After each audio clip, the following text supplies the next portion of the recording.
All right, today I'm removing this concrete for this customer. I got to cut around the steps here. That concrete's going to stay underneath the steps, and then I'll show you the rest of it over here.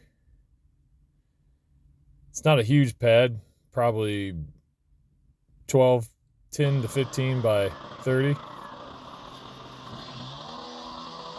Here I am using the steel cutoff saw.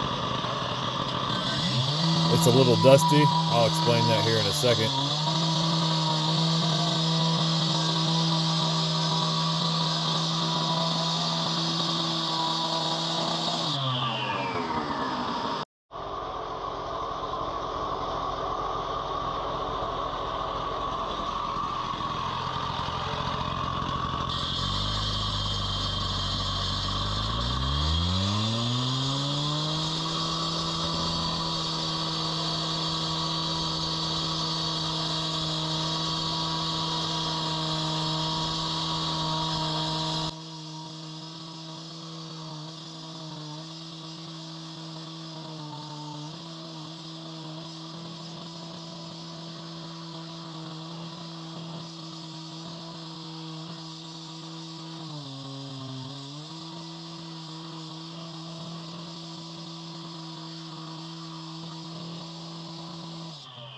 All right, I just cut the lines around the little deck, stairs going up to the house, and you're probably wondering, why didn't you turn the hose onto that cutoff saw, that nice steel cutoff saw? Well, first reason is the hose connection is broken. It's been in a long time, so I don't really use it anymore. Second reason is the reason that I'm even doing this job is that the water is flowing into that garage, and the customers just renovated this garage and finished it out. I think they're going to turn it into like a extra room or something for Airbnb, and they don't want water going in there. And I knew if I turned the hose on there, as you can see, the slope goes directly towards that, and I didn't want to fill that garage up with water. So if you're wondering why it was so dusty, that's why, because I didn't want to fill the garage up. Anyways, I'm gonna keep working. All right, I'm gonna get started busting this concrete up.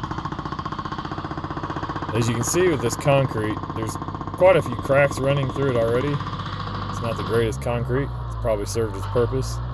Obviously why I'm removing it. I'm using the Toro breaker hammer. Great attachment. I've had this attachment for quite some years, probably close to 15 years, and it served me well. I feel like Toro's attachments and the machines are all pretty decent, but this breaker hammer, I've used this on many jobs. I don't use it every week, probably once or twice a week, or I'm sorry, once or twice a month. As you can see, it's a great attachment. It's held up over these years. I finally replaced the chisel for the first time last year. As you can see, when I use it, as it's going into the concrete, I kind of use it as a leverage. You're not supposed to do that. I can even remember when I bought it, the salesman says, don't use this as a leverage to pop up the concrete. It's very hard not to, because as you're going, you want to make sure you kind of have gotten the concrete loose enough, because many times with concrete, when you're breaking it up, there can be rebar in it, or mesh, wire mesh, and that all holds the concrete together, and you really just don't know until you give it a little bit of a tug on when you're breaking through the concrete to see if you've actually cracked it enough. So the point being is, as you saw before, and I said no, don't do that, I use it as a kind of a leverage, and like I said, it's not the greatest thing on the attachment. I'm sure that that chisel, well, I shouldn't say it should have lasted longer, because I probably got 10 years out of it at least, but it's not the greatest thing, and it probably is not good for the actual internal parts of the attachment. But it's like most things and most attachments, we use them and abuse them, and when they break, we fix them. So there you go. I'll leave it up to you if you're using one of these attachments to decide whether you want to use it like a crowbar. Anyways, as you can see, as it's going into the concrete here, this is probably going into the concrete. This is probably 4-inch concrete, 4 to 5 inch concrete. So it's going through pretty easy. I've had concrete that's 8 to 10 inches. It definitely works that breaker hammer a lot harder. It, you know, as it's going through, it just takes a lot more. I've taken out steps that are, you know, much more solid than that. You basically just have to chisel off chunks of the concrete to get it to break off as you're doing the steps. But with the 4 to 6 inch concrete, it cracks pretty fast. You can see a crack there. It's kind of hard to see, but you can see it crack.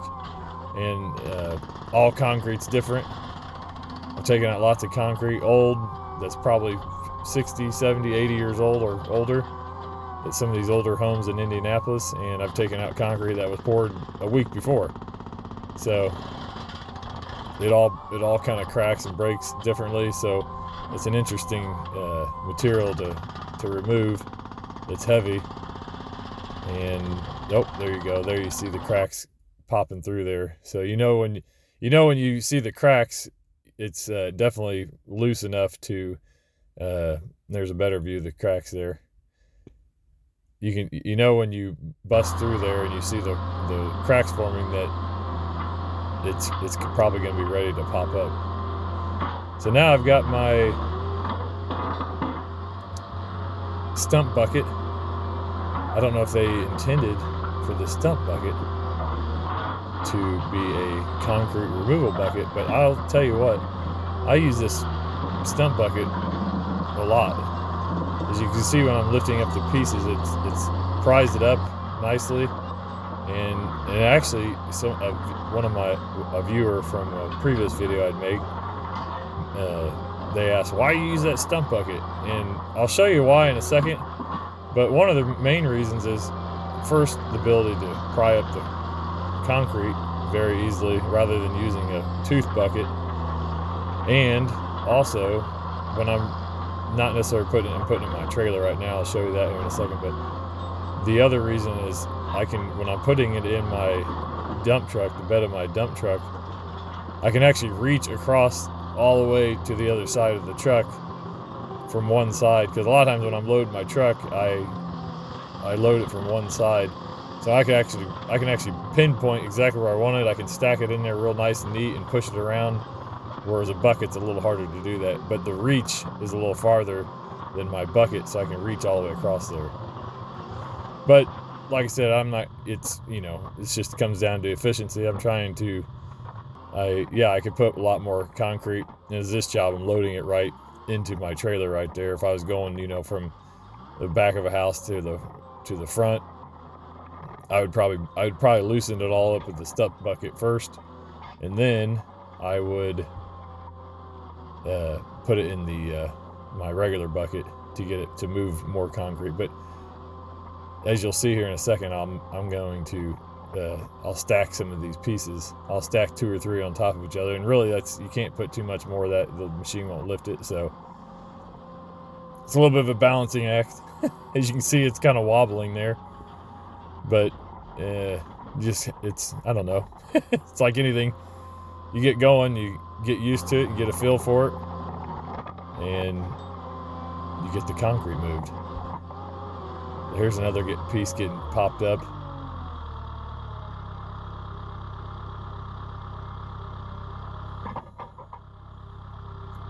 So like here, you do get smaller pieces, so I just fill up that empty space. So I'm not I try to be as efficient as possible, but you see the empty space there, and fill that up with the small chunks.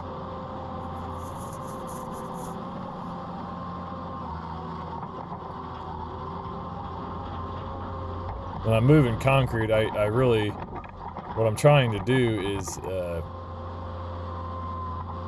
when I dump it, I can get it to a place. We have a company here in town called Green Cycle, and they actually take concrete and recycle it. They chew it up. They've got a machine that'll chew it up into small pieces, and then they sell it back as a product, or they just use it on their own site to, you know, basically as like a road material. So pretty neat. This all got, but you can't have any dirt or gravel in it. So that's also part of the reason I use that stump bucket, because I don't, when I'm scooping it up, I don't get as much, gravel and dirt in there, because they won't accept it if it has a bunch of dirt in there. So that's why and it's a lot cheaper to dump it. They only charge you probably less than half of what like the landfill would charge, or, you know, other clean fill sites. They're the cheapest as far as concrete goes, but it has to be really clean. It cannot, if I've taken loads there where even if it has paint or something on it, they won't take it. So now here's where I was talking about the stacking of the concrete. As you can see, I've got 2 pieces there. I've done, you know, depending on the size, I've done 2, 3, sometimes 4, but that gets a little wobbly on you.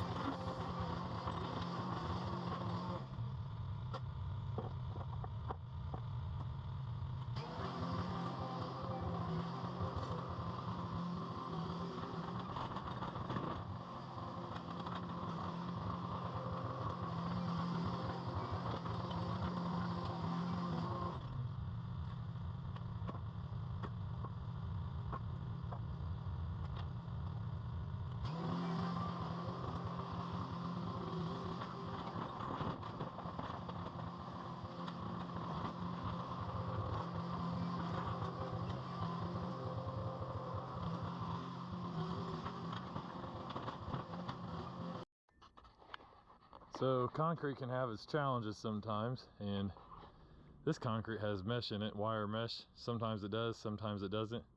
So as you saw with that last big chunk, it was just pulling up along this house, and they just put a new door in. I'm trying to avoid damage in that, of course. So in this fence, as you can see, this is a very tight space, ideal for the mini skid steer. There's not a whole lot of room to work here. So what I was doing here is I came back with the breaker hammer and busted this up more, just to loosen it up, because sometimes when you just don't know with concrete, it's hard to tell until you start busting it up what you're getting into. So with this, I just went back with the breaker hammer, put a lot more holes in it, and it seems to be breaking up in smaller chunks. So that's what I'm doing. I'm gonna keep going.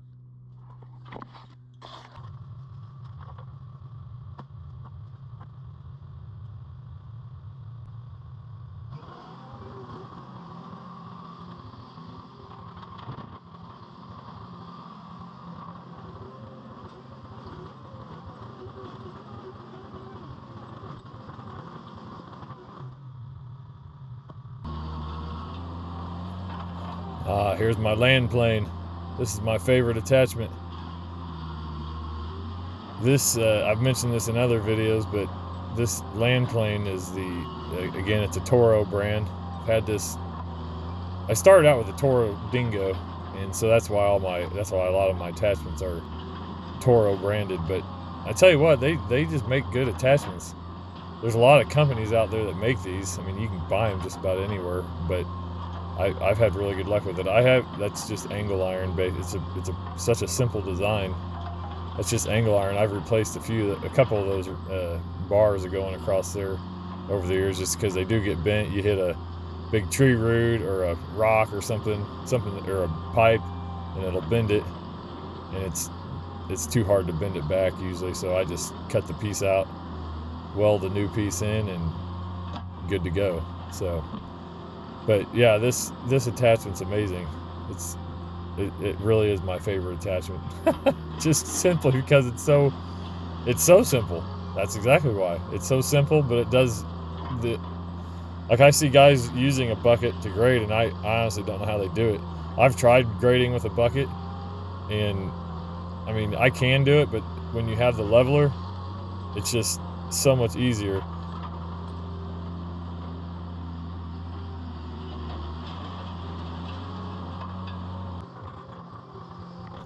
And here's another reason I like that stump bucket when I'm removing concrete, is that reason right there. As you can see, I'm picking it away from the garage, and it's really fine-tuned getting it away from the garage and pulling it away from there, as opposed to using a 4-foot wide bucket. So there I'm just scooping it up, getting it all in a pile, then I'll come back with my bucket and my large bucket and scoop it up. So there's a piece of aluminum so that customer, again, while I'm removing this, the water was flowing towards their garage and they didn't want it flooding.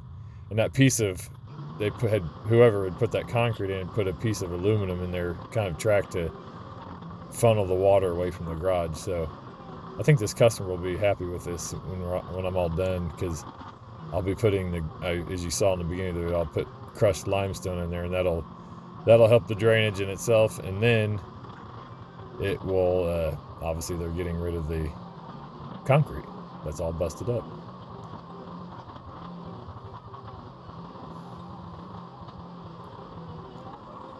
So you're probably wondering why in the world I'm moving my attachments around like a crazy person.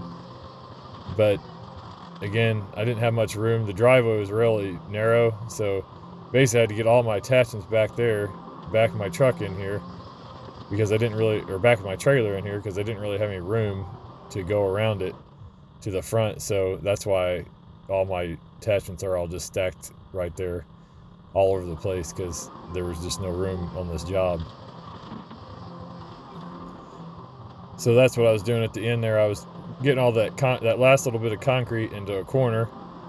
I backed my truck in, dumped that crushed limestone off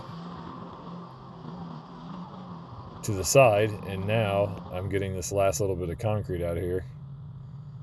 And again, since I had that in a pile, I'm using my grapple, just avoiding as much dirt or gravel getting in there, because like I said before, the green cycle, the place I dump it, if I can get it there without a whole lot of dirt and trash and gravel in there, they'll take it, and it's super cheap compared to other places in town to dump concrete. So with the grapple, all that loose material will just fall through and go back down. I'll get that graded. I'll grade that back into the subsurface there.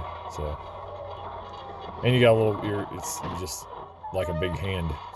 That grapple, I love this attachment too. When I got that grapple for the first time, I couldn't believe it. It was like, wow, this is amazing. You can grab stuff. It's literally like a big hand at the end of the machine. You can grab it and move stuff so much easier.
Now I'm spreading the base stone. This is they call it number 53 stone with dust.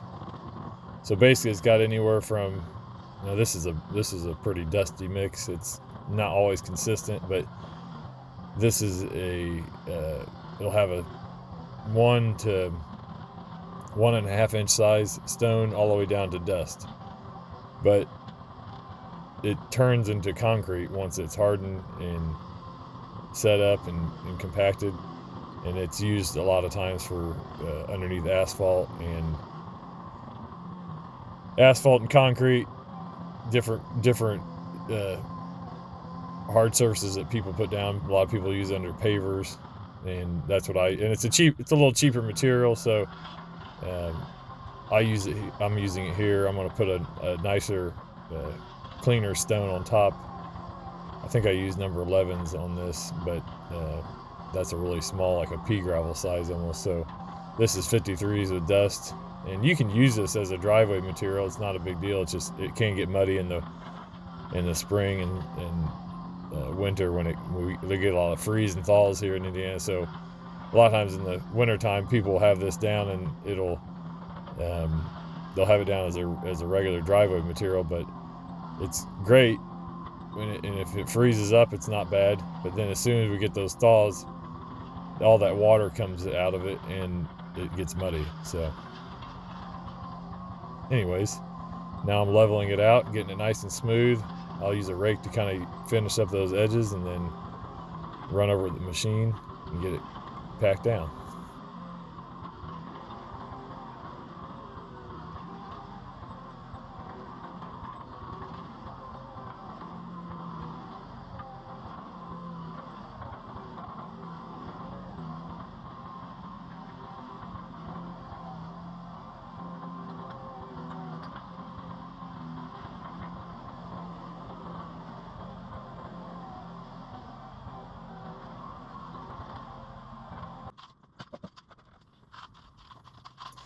Now I just go along the edges, get because that lever doesn't get as close as you want to. So sometimes I just use the rake to kind of fill in the little spots along the edges, clean it up, make it look nice. My dad used to say, he was a plumber for 40 some years, and he always says it's the finishing touches that really make a job. So I know I'm just spreading crushed limestone here. It's not like definitely not the detail that he would do on his work as a plumber, but I always remember that when he'd tell me that. He says it's all about the finishing touches. So whenever you're doing a job, get that rake out, make it look nice for the customer, and it definitely makes a difference for just the final job and having it all look and come together like you want it to.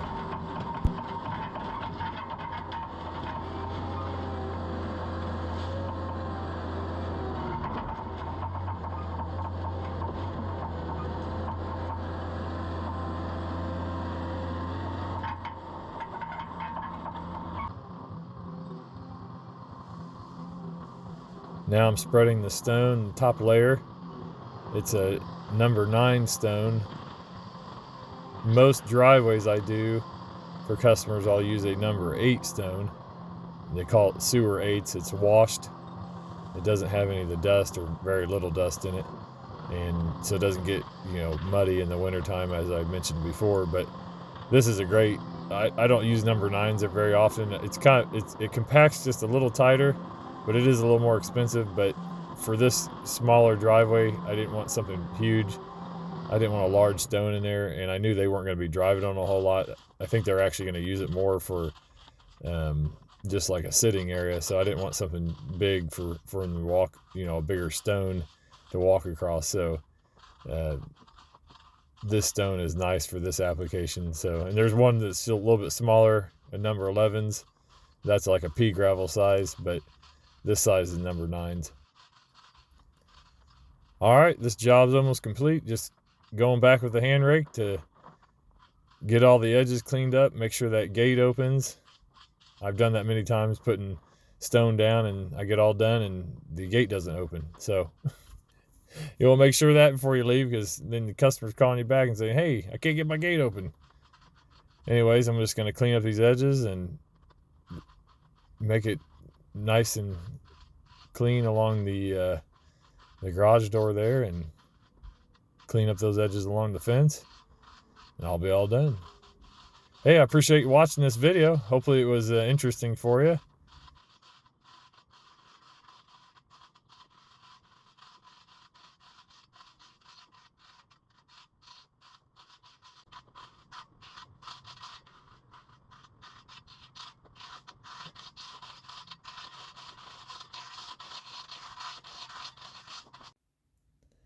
All complete. Customer satisfied. Time to go to the next job. Thanks again for watching.